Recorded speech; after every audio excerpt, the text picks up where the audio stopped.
Hi everyone, Dani here. So today we're going to do a book review of Carla and Pacis' Owl Friends. About the author first.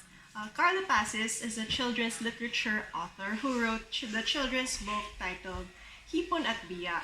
And this book teaches kids about the necessity of using diversity to complement each other's weaknesses in order to survive and coexist in a community. Well, actually, common themes among Pacis works are the need to respect and love animals, nature, and diversity, as seen in her other novels, Bird Flight, Mayroon Akong Alagang Puno, and of course, Owl Friends.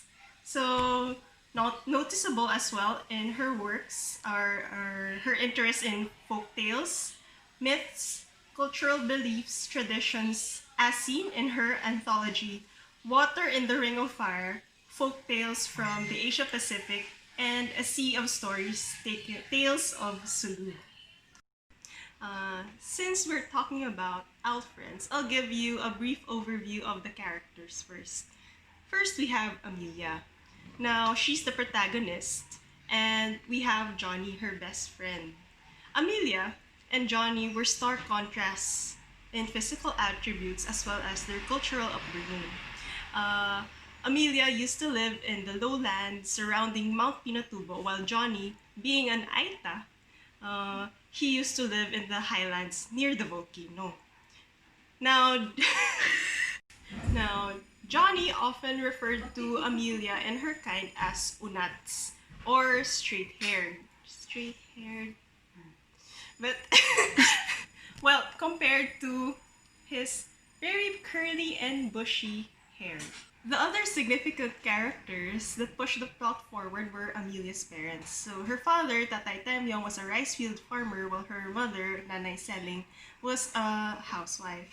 So actually, theirs was a family that many Filipino kids can relate to. As for Johnny's side, he was raised by his grandfather, Tatang Mayumoy, an old man who knew a lot about medicinal plants. Now, he was actually a very interesting character because in one scene, he showed the children his spear, which he carved out of bamboo. And then he said that he would actually use this spear uh, to hunt wild pigs once he's able to return to his old home, Kakilingan, which means bamboo grove.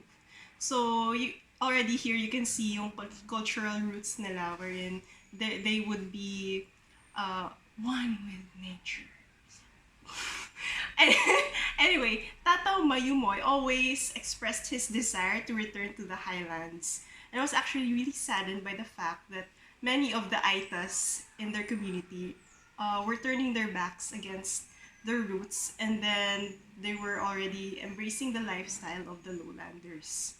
Actually, Amelia also has a baby brother who actually became why she and Johnny restored their friendship in the end. But anyway, I am getting ahead of myself.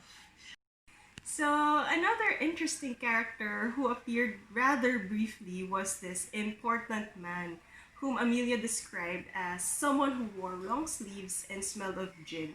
And based on the way he interacted with the locals and the affected families of the Pinatubo eruption, the reader can actually glean that he was a government official or a politician whose job was to relocate the displaced families. And his lack of empathy was evident in his quick apology and brief announcement. And it was obvious that he belonged to the higher social class, and his privilege dulled his ability to sympathize with the victims of the explosion. After he left, he never really showed up again for the rest of the book. Now for the plot. So, Our Friends is a story about an unlikely friendship between a little girl named Amelia and an Aita boy named Johnny. So, I already discussed that a while ago. So, the story is set in the aftermath of Mount Pinatubo's eruption in 1991, and Amelia's family is among those who had to go through the ordeal of resettling. They were whisked off from the evacuation center to a far, far, far away place because their village was completely destroyed by the volcano's eruption. So, a brief lesson on Philippine geography and history. Mount Pinatubo is actually located in western Luzon, and it had been dormant for so long, around 600 years, that communities just didn't mind it being there. So it was already said in the book na the people there already forgot that the Pinatubo was there. That's because it was so dormant. But then one day, there was an earthquake, and Mount Pinatubo caused widespread devastation, leaving around 200,000 people homeless. So among those who were left homeless by that was Amelia's family.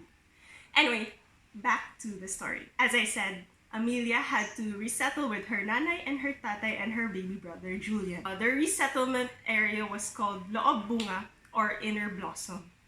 This was the setting where a lot of the story took place. Inner Blossom, like something. Inner Blossom. It's like something precious hidden in the center of a flower in bloom. So it's like a metaphor and foreshadowing of what was about to blossom between Amelia and Johnny. Amelia is described as this straight-haired, long-limbed, and thin little girl, and she had trouble making friends. Uh, New to the school, she was told by her teacher to sit beside Johnny. Johnny was a small, dark boy with very curly, bushy hair, and was also considered the smartest kid in class. But he seemed unfriendly to Amelia, and he even snapped at her, so she kept her distance. However, as the days progressed, Amelia noticed how lonesome Johnny was, and how the other kids always picked on him. So she started to pity him. She became nicer to him until one day he actually approached her and asked her to become his science partner. Oh, there was this part where Amelia said she didn't know anything about plants, and Johnny was like, "You forget that I am an Aita." So this display of pride of his identity showed an inner strength and stability within Johnny despite being bullied and discriminated against by the lowlanders. And I really, really admired him for that. So anyway, he brought Amelia to his home where she met his grandfather, Tatay Mayumoy. He was an old man with similar features and body structure as Johnny. And Tatang Mayumoy was an expert in medicinal plants and helped the children with their project. So one of the cute scenes, this is one of my favorite scenes actually, while the kids were working on their project, that a small and cute owlet suddenly peered out of Johnny's hair, and then he popped out, like, just like that. All the time, he was just in Johnny's hair even during class. But isn't that adorable? So that was why Johnny was always behind the school during lunch period. He was actually catching grasshoppers for his baby owlet. So Amelia, Johnny, and the owl became such good friends, playing behind the school and doing their science project after classes. However, here comes the conflict. When Amelia's parents found out about Johnny, they immediately disapproved of their friendship. And they didn't even know Johnny. So, diba? Like, judger. I mean, they had these misguided assumptions against Aitas. They believed that they were lazy bums, thieves, and beggars, and pagan worshippers. So they actually told Amelia to stop seeing Johnny. Well, they had good intentions with this. They didn't know that their ignorance was harmful to the emotional, mental, and relational maturity of Amelia. I mean, Amelia was already having a hard time making friends. Tapos, and then they're going to tell her to, stop being friends with Johnny, even though you don't know him. Anyway, while the parents ticked me off, what irritated me even more was Amelia's full compliance. I mean, she knew that Johnny was a good person, but she didn't even put up a fight or try to defend Johnny. She simply accepted her parents' verdict against him and didn't even try to sneak a couple of interactions with Johnny after class. Well, anyway, Johnny, on the other hand, just walked away with his bitter acceptance. Sabi niya, he said na, that's okay. The Unats never liked us anyway. So that already showed how used he was to being treated that way. So I mean, if Amelia's brother hadn't gotten sick, or if the doctor or the midwife was around to care for Julian at the time, Amelia wouldn't have run to Tatang Mayumoy and Johnny to ask for their help. And if that didn't happen, then she and Johnny wouldn't have mended their friendship. But ultimately, their friendship was restored, and then the prejudices that Amelia's family against the Aitas were finally erased. So, yay! The book ended when the owlet stepped out of Johnny's hair and finally perched on Amelia's shoulder, a sign of complete trust and friendship between among the three of them, Johnny, Amelia, and the owlet. So that's the actual symbolism of that. And then it took off into the night. Our friends had a happy ending after all. And the themes found in this novel were about overcoming prejudices and making friends despite being in different cultural backgrounds, having different beliefs and roots.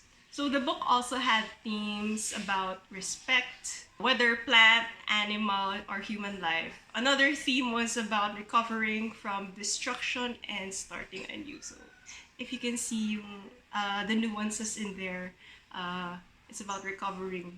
It's about the destruction of a friendship and then renewing their friendship in the end. I think Our Friends is an endearing book that children should read. Not only would it teach them how to make friends, but also to accept diversity and respect other people's differences. My favorite parts in the book were actually the parts where the owlet was featured.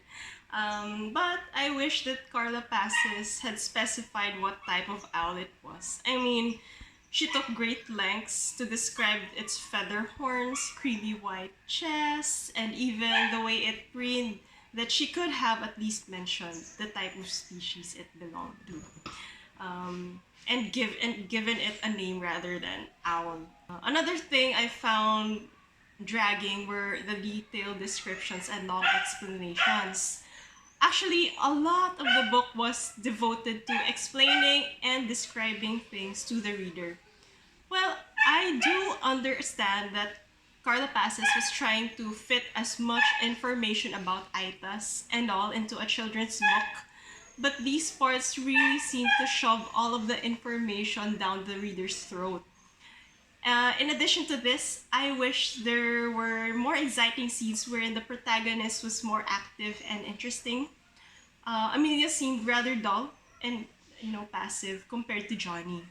And I wish Amelia had defended Johnny a bit more against the unjust accusations made upon him by her parents. Between the two, I think Johnny would have made a much more interesting protagonist of the story. And I would have also wanted the author to go into deeper detail about their grasshopper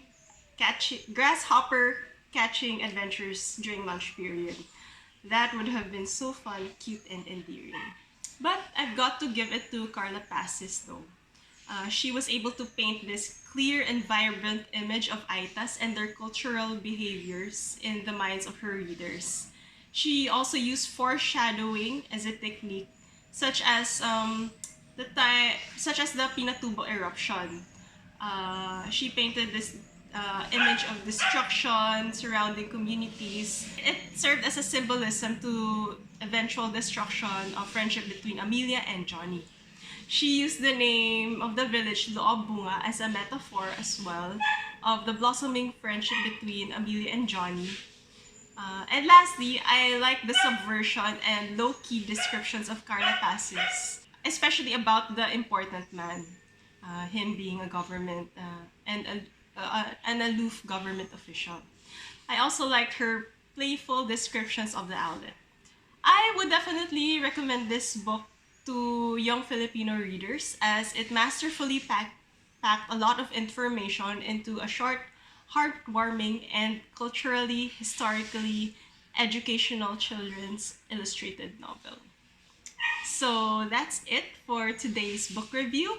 I hope you'll get Carla Pacis Alfred's. It's only around 275, so uh, it's an educational book that is worthy to be read by young Filipino